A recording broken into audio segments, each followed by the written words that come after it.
beautiful like a fresco and fascinating for its idiosyncrasies, Street Fighter III Third Strike is a melting pot of both popular culture and fighting game design. This is the Annotated Third Strike. Welcome to the world of Street Fighter III. Prepare for battle. Well, I got the picture.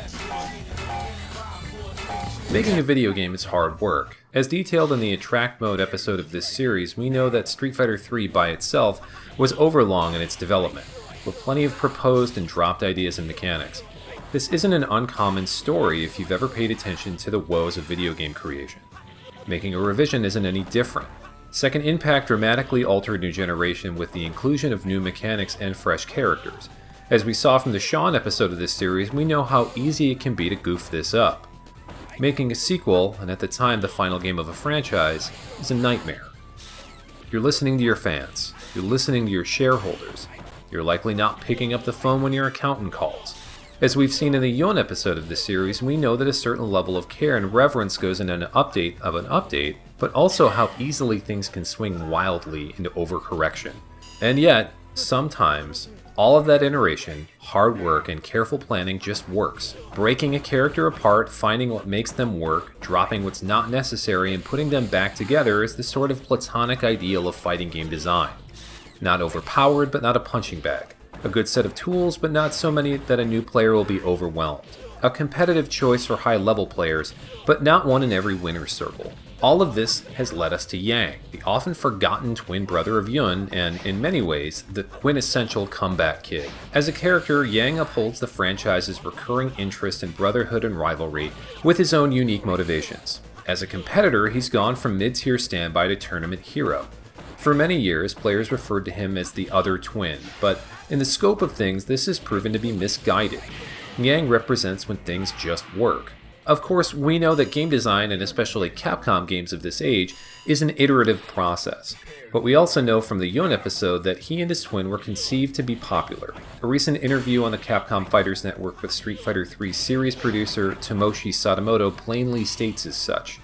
In fact, much of what was covered in the Yun episode applies here, including Yang's origins, as well as his training with grandfather and ancestral franchise mainstay Gen. This extends to the explanations of the history of Chinese martial arts and Yang's place in them. It may be best for you to watch that episode before we continue, because this is where the deviation between he and his brother begin and are most noticeable. Like Gen's twin fighting styles in the Alpha and later Street Fighter IV series, the twins focused on one form of imitative kung fu style respectively, with Yang representing Mantis as opposed to Yun's Crane. But he's also a character with loose ties to other Street Fighter games too, which will be covered in the second half of this episode. For now, it's worth pointing out other unique traits that Yang possesses. Yang is Mandarin for shape or appearance, and is a somewhat common surname. It's also the term found in Yin and Yang, the Chinese philosophy that represents opposite though complementary states and powers. The Yang side is that of light and creativity. It's a little obvious now to point out that Yun and Yang isn't that phonetically different than this concept, and it's pretty on the nose as far as character traits go, as Yang is the younger though more level-headed brother. This extends to their shared background, the roof of their restaurant.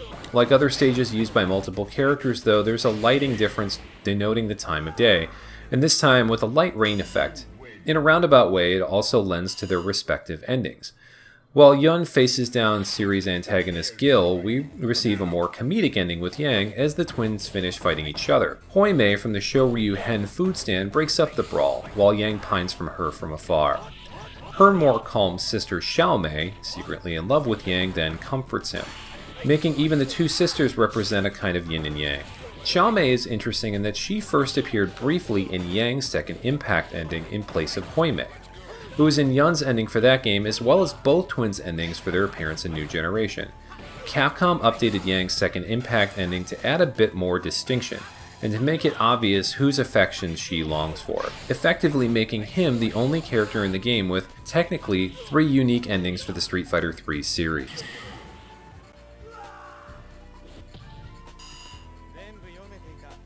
Are you ready? Go!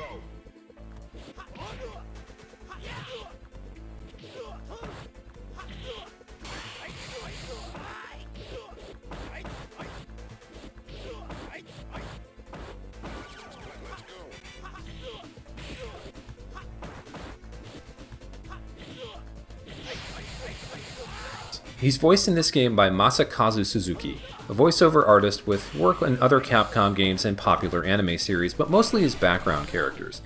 In fact, IMDb lists Third Strike as his first voice acting role.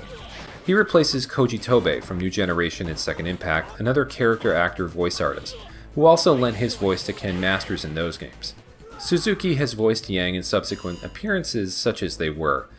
Yon's dominance in tournament circles seems to have made him popular enough for membership in future games rosters like Capcom vs. SNK 2 in 2001, portable versions of Street Fighter Alpha 3 in 2002 and 2006, and Capcom Fighting Jam in 2004.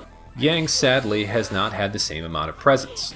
Both Yon and Yang appeared in Super Street Fighter 4 in 2014 with the same voice actors as Third Strike. Most of the interesting trivia surrounding this character was largely covered along with his brother in the Yon episode, including their shared unique match intro. Still, his actual gameplay leads to a few fascinating details. Most prominent is that Yang is somewhat of an amalgamation character. He shares many traits with his grandfather, including special moves, and if you squint, some of his normal attacks. He has some proximity normal moves, and many of them can cancel into special and super arts. Many of those normal attacks overlap with his brother, but not everything, including standing heavy attacks. His close medium kick will still launch an opponent, which is a handy juggle tool.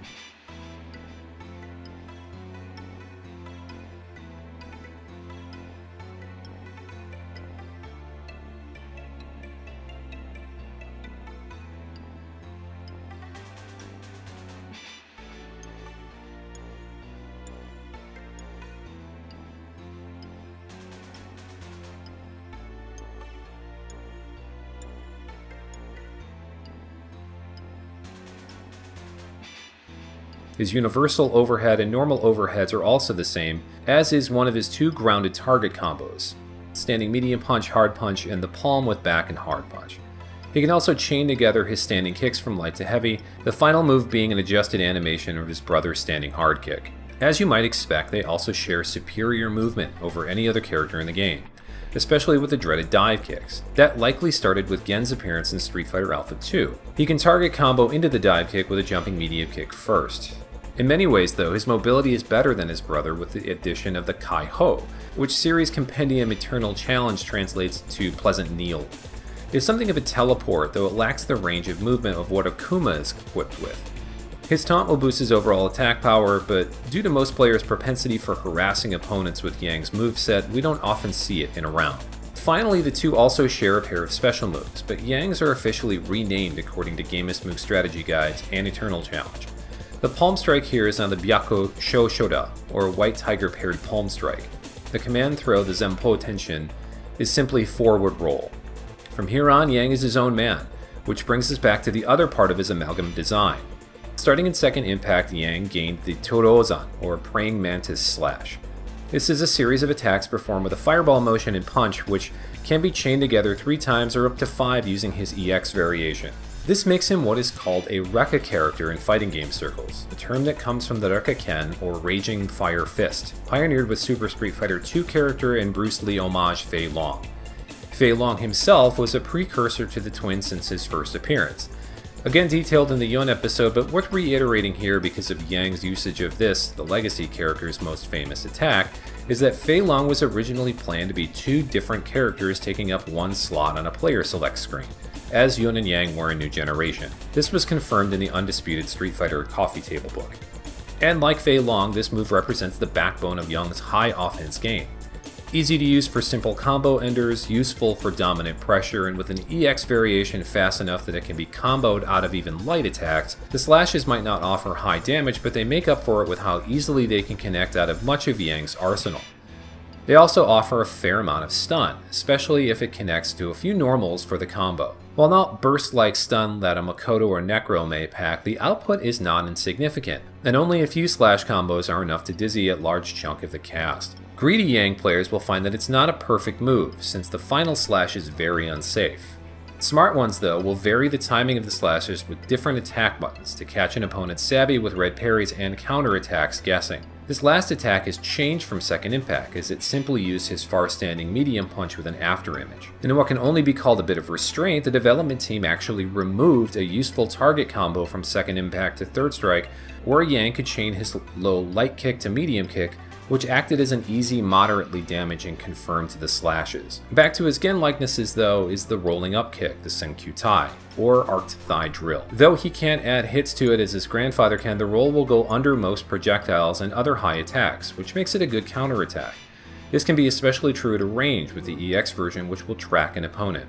It also acts as a launcher, but the options after the launch are minimal. While not the anti-air move that Gen employed it to be, it's a handy combo ender and distance covering poke. Further Gen connections can be found in his first super art, the Raishin Mahaken, or Quaking Thunder Demonic Break Fist. This is a similar attack, at least in movement, to Gen's Zane Super first found in Street Fighter Alpha 2 in 1996. It scoots Yang forward a tiny bit for a fast explosion of damage, and is the strongest attack that he has. Super R2 is the Tenshin Senkyu Tai, or Rolling Arced Thigh Drill.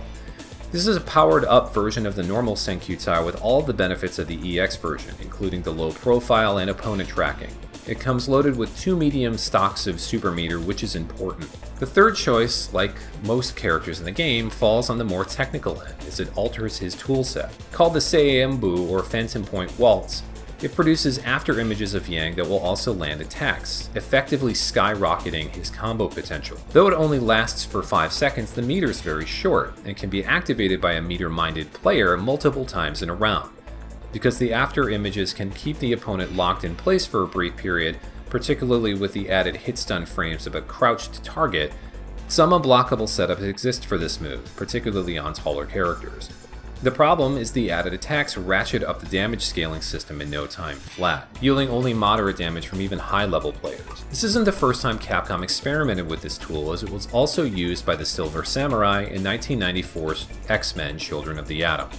It's certainly akin to his brother's devastating Genei-jin, similar on a conceptual level but different in execution. That difference here is in the numbers. While the Genei-jin keeps Yun's attacks mostly similar with added effects like juggle capability and higher attack priority, the Seiembu simply adds more strikes to an almost negative effect.